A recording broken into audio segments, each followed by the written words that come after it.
ফিরাউন কিংবা নমরুদ কেউ ভাবে চিরকাল রয় না, ঠিক না?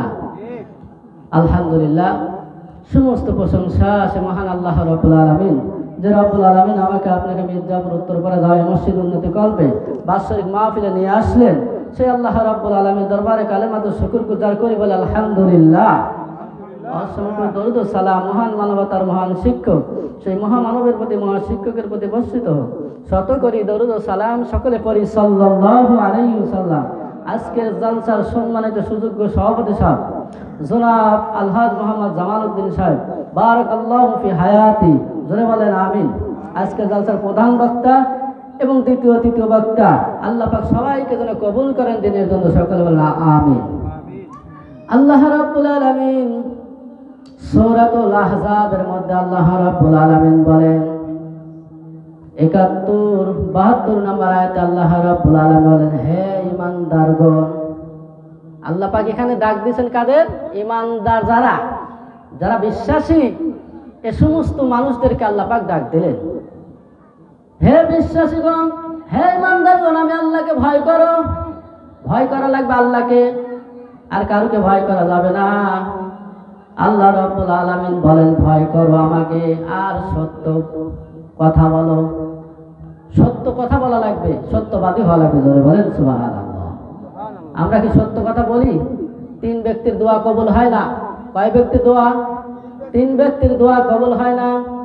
তার 1 নাম্বার যারা গীবত করে, 2 নাম্বার যারা হিংসুকের দোয়া কবুল হয় না, 3 নাম্বার যারা হারামখোরের দোয়া কবুল হয় না আল্লাহর দরবারে, জোরে বলেন নাউযুবিল্লাহ। আর কয় শ্রেণী লোকের? 3 শ্রেণী লোকের দোয়া কবুল হয় না। তার মধ্যে 1 নাম্বার হারামখোর, 2 নাম্বার গীবতকারী, 3 নাম্বার কি?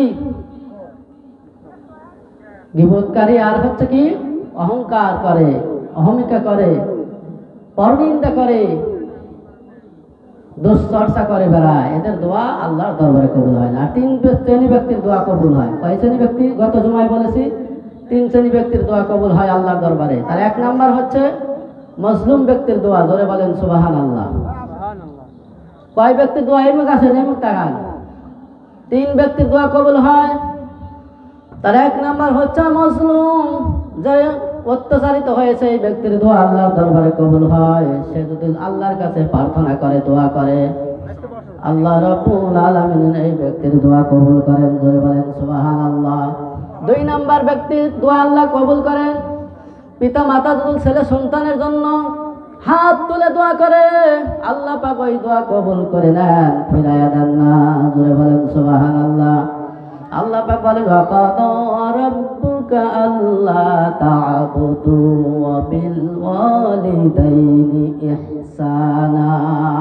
আল্লাহ পাক বলেন, আমার ইবাদত বন্দি করার পর ও দুনিয়ার মানুষেরা, দুনিয়ার সন্তানেরা, তোমাদের পিতা মাতার উপরে ইহসান করো, ভক্তি করো, শ্রদ্ধা করো, খেদমত করো, দেখাশোনা করো, জোরে বলেন সুবহানাল্লাহ।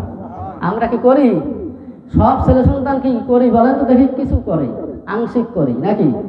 পূর্ণাঙ্গ হয় না। আমাদের পিতা মাতার সাথে ভালো ব্যবহার, সৎ ব্যবহার, খেদমত করা হয় না, কিসমতে জোটে না, ঠিক কিনা বলে?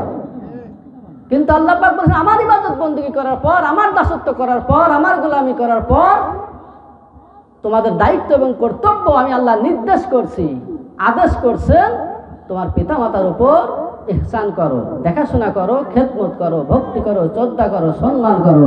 তোমার পিতা মাতা তোমার ব্যবহারের দ্বারা যেন শব্দটা উচ্চারণ না করে, জোরে বলেন সুবহানাল্লাহ। যদি উচ্চারণ করে, মনের মধ্যে যদি ব্যথা অনুভব করে, কষ্ট পায়, তাহলে আমার আপনার জীবনের ইবাদত বন্দেগী সব বরবাদ হয়ে যাবে, জোরে বলেন নাউযুবিল্লাহ। কি হয়ে যাবে? নষ্ট হয়ে যাবে। আল্লাহ পাক বলেন 3টি কাজ এই দুনিয়ার উপরে উত্তম, তার মধ্যে আল্লাহ রাব্বুল আলামিন এটা বলেছেন যে পিতা মাতার খেদমত করা ছেলে সন্তানদের জন্য এটা উত্তম আমল, উত্তম কাজ, জোরে বলেন সুবহানাল্লাহ।